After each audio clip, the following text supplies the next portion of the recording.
ग़रीब ॾींहुं वॾे ग़रीब थींदो, अमीर ॾींहुं वॾे अमीर थींदो, सिर्फ़ु उन्हनि जे पंहिंजे वोट ग़लति इस्तेमाल जे करे। महिरबानी करे पंहिंजो वोट सही इस्तेमालु कयो। सही इस्तेमालु करण सां तव्हांजो फ़ाइदो आहे, ॿियनि दोस्तनि जो फ़ाइदो आहे, बिरादरी जे बाद पंहिंजे शहर जो फ़ाइदो। PS 71 बदीन ते आज़ाद उम्मीदवार मज़र खान पवर सिरानी शहर पहुची सॼे शहर में पैदल वर्क कयो। हर वापारी तोड़े मज़दूर पोरियत वटि पहुची उन्हनि जो हाल चाल पुछियो।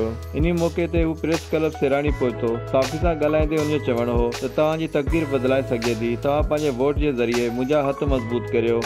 दोस्त गॾु आया आहिनि, महिरबानी प्रेस क्लब वारनि जी, जिन मूंखे वॾो साथ ॾिनो, घुरायो, मां आयुसि, वॾी मोटर ॾिनी आहे। इन जी महिरबानी जेको असां गॾु आयल आहिनि, जेके बिरादरी जा माण्हू आहिनि, शाह साहिब तक़रीबन सैयद आहिनि, त माना तक़रीबन ईअं त जिथे ॾिसंदा माना भाकुर पाए साईं जी चओ। ऐं ख़ासि करे बिरादरी आहे, मल्हार बिरादरी आहे, ख़ासि करे त बाइकाट चइबो आहे तव्हां असां खुला तोसां गॾो।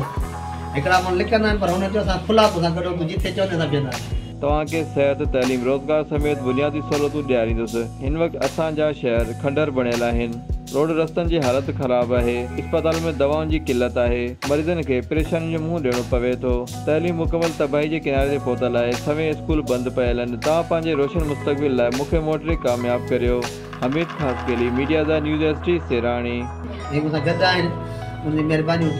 असां आया आहियूं, असांखे वॾी मोट हिन सिरानी शहर में मिली आहे। हीअ असांजो शहर न बल्कि असांजो पंहिंजो घरु आहे सिरानी।